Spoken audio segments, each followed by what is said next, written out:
नमस्कार दोस्तों, अब है हम परसेंटेज के टेस्ट सीरीज़ 4 के सॉल्यूशन के अंदर। तो ये हमने 5 क्वेश्चन लिखे थे पिछली क्लास के अंदर और मैं उम्मीद करता हूँ आप सब ने इनका सॉल्यूशन अच्छे से किया होगा। जिन्होंने नहीं किया वो अभी कर लें, वीडियो को 1 मिनट पॉज करके। ठीक है, तो अब शुरू करें। ठीक है, ये पहला क्वेश्चन कहता है एक एग्ज़ाम होता है जिसके अंदर रमेश को 10% लेस मार्क्स मिलते हैं सुरेश से और रमेश को मिलते हैं 81 नंबर। तो हमें ये बताना है कि सुरेश को कितने मार्क्स मिले। ठीक है, ये बताना है हमें। अगर मान लेता हूँ कि मैं सुरेश को मिले हैं 100%, सुरेश को कितने मिले 100%, तो रमेश को कितने मिले 90%।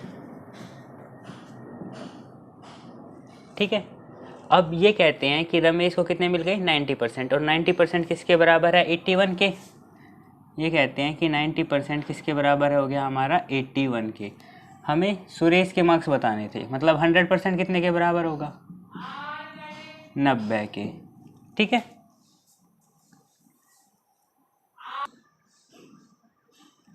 तो ये आ गया हमारा सुरेश के कितने मार्क्स आ गए थे 90। ये देखो सिर्फ 2 लाइन का क्वेश्चन था और इसके अंदर हमको 2 नंबर मिल गए। ठीक है, पहले वाले का आंसर कितना आ गया हमारा 90।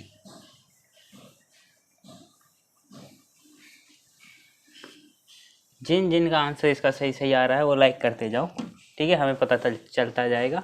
ये कहता है a man had a certain amount with him. एक आदमी के पास कुछ पैसा है जिसमें से वो 20% खर्च कर देता है कोई आर्टिकल खरीदने में, रिमेनिंग का 5% खर्च कर देता है वो ट्रांसपोर्ट के ऊपर और उसमें से 120 रुपये गिफ्ट कर देता है। ठीक है, मतलब अपने दोस्त को दे दिया उसने 120 रुपये। ठीक है, now he is left with 1400 रुपये। तो अमाउंट बताना है ट्रांसपोर्ट पे कितना खर्च करा। सबसे पहले देखते हैं उसकी सेविंग कितनी थी, मतलब ये खर्च करने के बाद और ये खर्च करने के बाद उसके बाद सेविंग बची होगी, वो देखते हैं कितनी थी। मान लो उसने अपने दोस्त को गिफ्ट दिया था 120 रुपये, थप्पड़ मार के वापस ले लिए। ठीक है, तो उसके पास कितने बच गए 5200, 1520, 1400 प्लस में 120 कितने हो गए 1520। अब उसके पास सेविंग कितनी हो गई उसकी, अगर हम बात करते हैं सेविंग हो गई उसकी 1520। ठीक है, इसका मतलब है जो ये था ये इसके अंदर ऐड करना था हमें, जो कि हमने ऐड कर लिया। बात ख़त्म। ये होगी सेविंग कितनी 1520। अब सेविंग से सबसे पहले क्या निकालना पड़ेगा मुझे, इनकम। इनकम निकालने के लिए क्या होता है, इनकम क्या होता है हमारा फाइनल दे रखा है। फाइनल क्या हो गया मेरा ये सेविंग। ठीक है, और यहाँ से क्या मुझे निकालना है, इनिशियल निकालना है। ठीक है, तो ये किसके बराबर हो जाएगा, मल्टीप्लाई बाय 100 अपॉन में 100 माइनस x1 इंटू में 100 अपॉन में 100 माइनस में x2। यही होता है। ठीक है, आप कराते जाओ, हम क्वेश्चन करते जाएंगे। तो अभी हो जाएगा हमारा 1520 मल्टीप्लाई बाय 100। कितना खर्च करा उसने 20% खर्च करा था आर्टिकल खरीदने के ऊपर, तो यहाँ पे कितना आ गया 80। ठीक है, रिमेनिंग का 5%, ये क्या है रिमेनिंग, रिमेनिंग का क्या कर दिया उसने 5% खर्च कर दिया किस पे, ट्रांसपोर्ट पे। तो ये हो जाएगा 100 बाय 95 मल्टीप्लाई बाय, ये क्या आ गई मेरी इनिशियल इनकम हो गई उसकी, या इनिशियल कह देते हैं या फिर उसको इनकम कह देते हैं। ठीक है, अब क्या कह रहा है कि किस पे निकालना है हमें, ट्रांसपोर्ट पे। ट्रांसपोर्ट पे कितना खर्च करा, सबसे पहले देखेंगे कि उसने 20% खर्च कर दिया आर्टिकल पे, तो अब उसके पास रुपए कितने बचे होंगे। ये हमारी इनकम है, इसका 20% खर्च कर दिया तो इसका कितना परसेंट बचा 80%। 80 बाय 100 मल्टीप्लाई बाय ट्रांसपोर्ट पे कितना खर्च करा, जो ये था रिमेनिंग, इसका 5% मल्टीप्लाई बाय 5 बाय 100। ठीक है, इशारा आ रहा है, समझ में आ गया। ठीक है, देखो 100 बाई 80 से 100 बाई 80 कैंसिल आउट हो गया। अब इसको हम सोल्व करेंगे आगे तो हमारा आंसर आ जाएगा। ठीक है, अब डिवाइड करने जाते हैं, इस 100 से ये 100 डिवाइड हो गया, ठीक है। ये 5 से ये कितने पे चला गया हमारा, 19 पे, 19 8 आर 152, ये हो गया 80। तो उसने ट्रांसपोर्ट पे कितना खर्च करा, 80 रुपीज़। ट्रांसपोर्ट पे कितना खर्च करा, 80 रुपीज़, ठीक है। इसके अंदर बात ये है कि ये आ गई हमारे डायरेक्ट इनकम, ठीक है।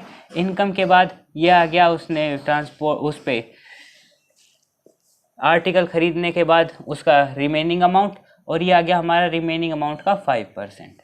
इसके अंदर बस कैलकुलेशन नहीं करनी थी, हमें बस ये लिखना है, ठीक है। तो ये अगर आप एग्जाम में करोगे तो ये वन लाइनर क्वेश्चन ही कहलाता है।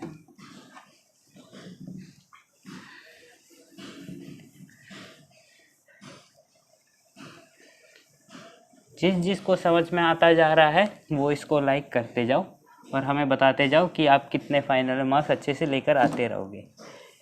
ये कहता है 2 स्टूडेंट अपीयर होते हैं एक एग्ज़ाम के अंदर, एक सिक्योर करता है दूसरे से 9 मार्क्स ज़्यादा, ठीक है, and his marks were 56% more than. यहाँ पे 1 की बात हो रही है, तो जो ये 1 था उसके मार्क्स क्या है, दोनों के सम के 56%। मतलब इस बात को मैं 2 तरह से कह सकता हूँ, या तो एक के मार्क्स आए x, दूसरे उसकी दूसरे क्या है x प्लस में 9, ठीक है, या फिर पहले वाले के हैं x, एक के हो गए x माइनस 9, यह है ज़्यादा वाला मार्क्स। ये कहता है ना one of them secure 9 marks more, मतलब ये कम वाला था ये ज़्यादा वाला था, ठीक है। तो अब कौन सी हम कंडीशन लेके चलें क्वेश्चन को सोल्व करने के लिए, x प्लस 9 या फिर x माइनस 9, कौन सी लेके चलें, सोचो और बताओ। देखो निकल तो दोनों से जाएगा, ठीक है। अब ये कह रहा है कि जो ज़्यादा लेकर आया है ना उसके मार्क्स 56% है ऑफ देयर सम। इसका मतलब है x प्लस 9 किसके बराबर हो जाएगा यहाँ पे, 56/100 मल्टीप्लाई बाय दोनों के सम के मार्क्स, मतलब 2x प्लस में 9। ये आ गया। इसको सोल्व करेंगे, x की वैल्यू आ जाएगी, उसके अंदर 9 ऐड कर देंगे, उसकी वैल्यू आ जाएगी। या फिर इसको ऐसे लिख सकते थे कि जिसके ज़्यादा मार्क्स आए x, वो किसके बराबर है, 56/100 ऑफ किसके, इन दोनों के सम के, मतलब 2x माइनस में 9, ठीक है। तो दोनों बातों में अंतर क्या पड़ा, दोनों बातों में ये अंतर पड़ा, यहाँ पे ये इससे मल्टीप्लाई होगा, ठीक है, लेकिन यहाँ पे सिर्फ ये x से मल्टीप्लाई होगा। 56 देखो 2x से और 9 से मल्टीप्लाई होगा, बस यहाँ पे साइन पॉजिटिव है, यहाँ पे 56 2x और माइनस 9 से मल्टीप्लाई होगा, ठीक है। मतलब उतनी मल्टीप्लिकेशन तो हमें हर जगह करनी है, ठीक है।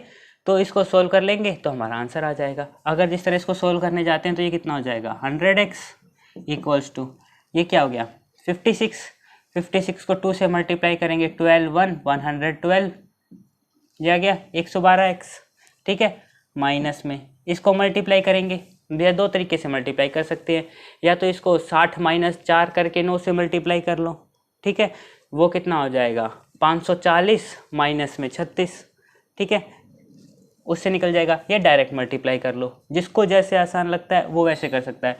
जिस तरह 9 6 आर 54, 4 5 कैरी, 9 5 आर 45 और 5 आ गया 50। वहाँ पर भी कितना आ जाता, 540 में से 36 चले जाते तो भी 504 आ जाता, वो आपको डायरेक्ट कर सकते हो, ठीक है, ये आ गया। अब इसके अंदर क्या होगा, ये इधर जाके सब्ट्रैक्ट हो जाएगा और ये इधर आ जाएगा, तो 504 किसके बराबर आ गया 12x के सिर्फ, क्योंकि ये 112x में से 100x सब्ट्रैक्ट हो जाएगा, तो यहाँ से x की वैल्यू निकल जाएगी, ठीक है। x की वैल्यू कितनी आ जाएगी, ये चला जाएगा 4 से, ठीक है, फिर बचेगा 24, वो हो जाएगा 2, x की वैल्यू कितनी आ गई 42, इस वाले में नहीं इस वाले में x की वैल्यू 42 आ गई, और दूसरे वाले के इससे 9 मार्क्स कम हैं, तो x माइनस 9 कितना हो जाएगा 33, ठीक है। अगर इस तरह से करते तो भी यही बात बनती, 100x प्लस में 900 इक्वल्स टू कितना हो जाता 112x प्लस में कितना हो जाता 504, ठीक है। तो अब ये इधर जाके माइनस हो जाता, x की वैल्यू आ जाती, यहाँ पर x की वैल्यू कितनी आ जाती 33, ठीक है, और वो कितना हो जाता है 33 के अंदर हम 9 जोड़ देते तो 42। ओके,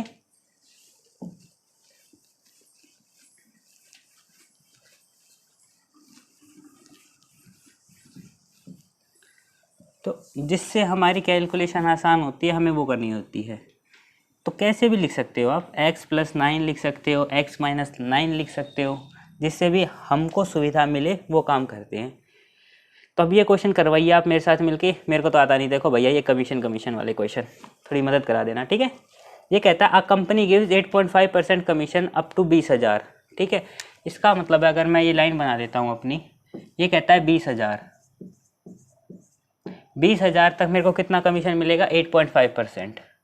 कितना मिल रहा है, 8.5% मिल रहा है, ठीक है। और 7% एक्सीडिंग 20,000, मतलब इससे एक्सीड कर दिया मैंने, तो मेरे को कितना मिल रहा है कमीशन, 7% मिल रहा है, ठीक। तो इस 8.5% को भी तोड़ लूँ मैं, ठीक है, इसको लिख लूँ 7%, ठीक है, प्लस में 1.5% ऑफ 20,000। 20,000 का मेरे को 1.5% निकाल के बताओ कितना होगा। 20,000 का 1% कितना हो जाता है, 200, और आधा कितना हो जाएगा, 100। तो 1.5 कितना हो गया, 300, प्लस में 300, 7% प्लस में 300 रुपये, और 7% मुझे मिल गया। मतलब टोटल कितना हो जाएगा, अगर इस टोटल को मैं देखता हूँ तो ये कितना हो जाएगा, 7% प्लस में 300। टोटल कमीशन कितना मिला, पूरे का 7% प्लस में 300 रुपये एक्स्ट्रा मिला। अब ये कहता है ही डिपॉजिटेड आफ्टर डिडक्टिंग कमीशन 42,480। मतलब जितनी भी सेल हुई थी, मतलब मान लो मेरी एक्स सेल हुई थी, एक्स सेल में से मैं ये हटा देता हूँ। अगर मैं कहता हूँ 100% में से 100% सेल हुई, 100% सेल में से मैं अपना कमीशन सब्ट्रैक्ट कर देता हूँ, माइनस में 7%, माइनस में 300, इक्वल्स टू किसके बराबर हो जाएगा, 42,480 के, 42,480। तो अब समझने वाली बात ये है कि ये जो हम क्वेश्चन करेंगे, ये वाले क्वेश्चन करेंगे, इसके अंदर जो ये वाला अमाउंट है ये डायरेक्ट इसके अंदर ऐड कर देंगे, ठीक है, और डायरेक्ट बोल देंगे कि 93% बराबर हो गया मेरा 42,780 के, ठीक है। ये स्टेप हमें पेपर के अंदर ये वाला स्टेप परफॉर्म करना है। इतनी प्रैक्टिस करो इन क्वेश्चनों की कि पेपर के अंदर आप ये वाला स्टेप लिखो डायरेक्ट। कौन सा स्टेप लिखना है, डायरेक्ट ये वाला स्टेप लिखना है, ठीक है। अगर मेरा 93% इसके बराबर है तो सबसे पहले 31% निकाल लेते हैं। 31% कितना आ जाएगा, 3 से डिवाइड कर देते हैं, ये 1 पे गया, फिर 4 पे, फिर 2 पे, फिर 6 पे, फिर 0 पे। ओके, अब 31 से डिवाइड कर लेते हैं, ठीक है। 31 से डिवाइड करेंगे तो ये कितना आ जाएगा, 31, अगर ये देखता हूँ 30 है और ये कितना है 140 है, तो पहले 4 की टेबल पे जाता, 1% इक्वल्स टू 4 पे चला गया, तो ये कितना हो जाएगा 124, ठीक है। फिर यहाँ पे कितना आ गया 6, ठीक है। अब भैया 1 ये इस पूरे 6 को डिवाइड कर देगा, अगर मैं कुछ भी ना करूँ तो डायरेक्ट 6 लिख सकता हूँ और ये 0 आ जाएगी, क्योंकि भैया जितने भी मेरे ऑप्शन हैं, बचे हुए ऑप्शन होंगे, उसके अंदर कोई भी फ्रैक्शन है नहीं। 1% 460 के बराबर हो गया और 100% किसके बराबर हो गया, 46,000। इसका मतलब है 46,000 की सेल करी थी, जिसमें से 42,480 उसने अपना कमीशन रखने के बाद दे दिए, ठीक है।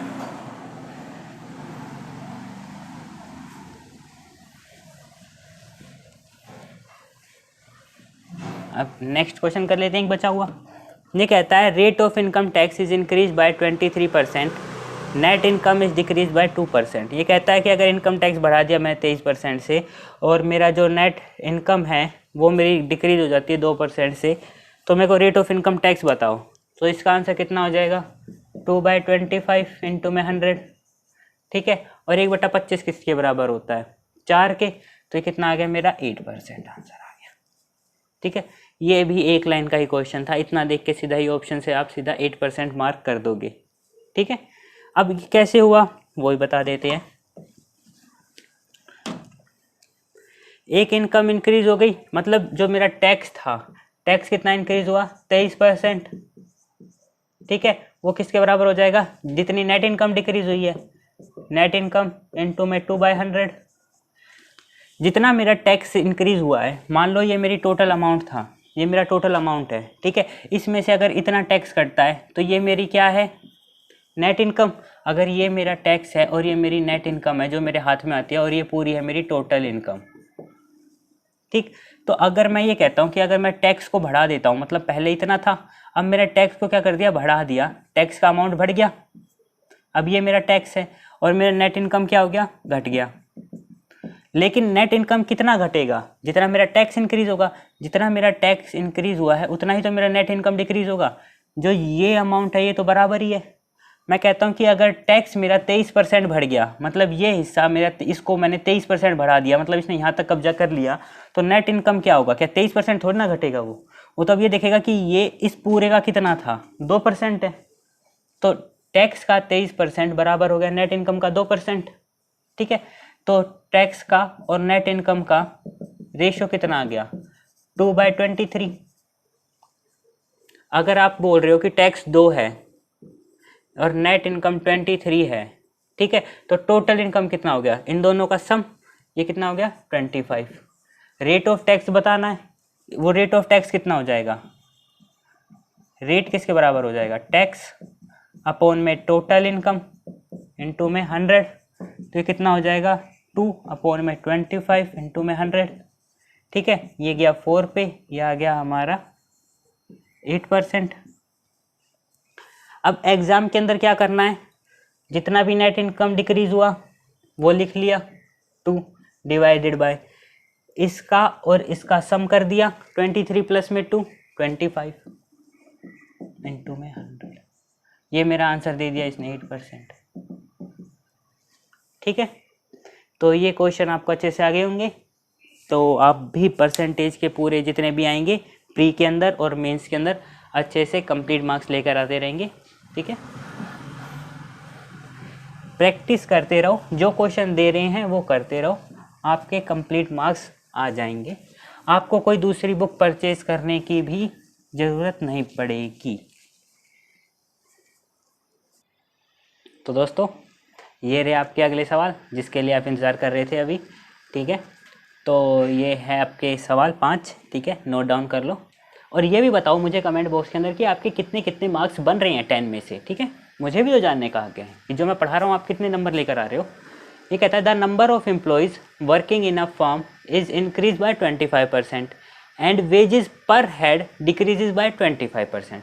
मतलब एक फर्म है जहाँ पे लोग काम कर रहे हैं, ठीक है, तो वहाँ पर एम्प्लॉयज़ की संख्या तो बढ़ जाती है 25% से, काम करने वालों की संख्या बढ़ गई 25% से, लेकिन जो उनको मेहनताना मिलता है, ठीक है, उसको डिक्रीज कर दिया 25% से, ठीक। If it is result in X% decrease in total wages, जिससे क्या होता है जितना भी टोटल वेज मिलता था उसके अंदर X% डिक्रीज हो जाता है। तो X की वैल्यू बतानी है, यहाँ पे X का मान ज्ञात करना है हमें। अगला क्वेश्चन कहता है the price of an article was increase by R%।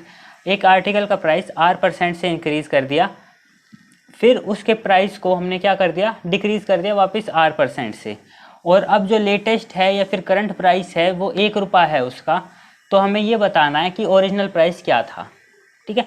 इस तरह के क्वेश्चनों के अंदर हमारा आंसर किस फॉर्मेट के अंदर आता है, या तो ये 1 है न्यूमेरिकल फॉर्मेट में आएगा या फिर ये R आएगा उसके अंदर, ओके।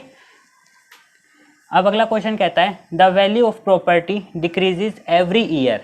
हर साल प्रॉपर्टी के रेट गिर रहे हैं, ठीक है, किस रेट पे, 5% के रेट पे। यहाँ पे प्रॉपर्टी, कार, व्हीकल, इन्वेस्टमेंट कुछ भी बोल सकता है, 5% पे। इफ़ इट्स प्रेजेंट वैल्यू, उसकी मौजूदा कीमत है 4,11,540, ठीक है। तो हमें बताना है व्हाट वाज इट्स वैल्यू 3 साल पहले। तो 3 साल पहले कितनी थी, मतलब 3 साल के बाद घट के इतनी हो गई, तो 3 साल पहले कितनी थी। ये 4 ऑप्शन है इसके लिए, ठीक है। इसको बाय ऑप्शन करने की कोशिश करना। अब ये कहता है 72% of student took biology and 44% took math. मतलब 72% ऐसे विद्यार्थी थे जिन्होंने बायोलॉजी को चूज़ करा, और 44 ऐसे परसेंट थे जिन्होंने मैथ को पसंद करा लेना। ये कहता है ईच स्टूडेंट टुक एटलीस्ट 1, मतलब ऐसा था कि एक सब्जेक्ट तो लेना है। आपके पास ऑप्शन है या तो बायो ले लो या मैथ ले लो या फिर दोनों ले लो, ठीक है, एक लेना है।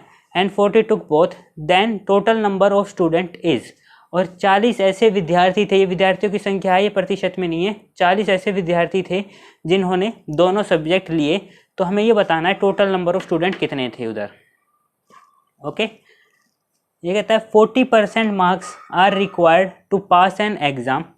एक एग्जाम को पास करने के लिए 40% मार्क्स लाना ज़रूरी है, ठीक है। A got 10% less marks from the passing marks. A को पासिंग मार्क्स से 10% कम मार्क्स मिलते हैं, बी को 11/9% लेस मिलते हैं ए से, ठीक है, और सी को मिलते हैं 41 3/7% लेस देन ए प्लस बी। तो हमें यहाँ पे फाइंड करना है परसेंटेज मार्क्स ऑफ सी, ठीक है। एक बार इसको अच्छे से नोट कर सकते हो, हम साइड में हो गए हैं। इन क्वेश्चनों को अच्छे से करना, पूरा करना, और इन सब के आंसर कमेंट बॉक्स में बताओ, ठीक है। और वीडियो को लाइक, शेयर, सब्सक्राइब, तीनों काम करो ईमानदारी से, और ईमानदारी से इनको सोल्व करके इनके आंसर निकालो और लिखो। अभी के अभी बैठ के सोल्व करो, 5-10 मिनट लगेगी, जल्दी से सोल्व करो, कल इनका फिर आंसर चेक कर लेंगे अब। तो अब कल तक के लिए take care, bye bye, all the best.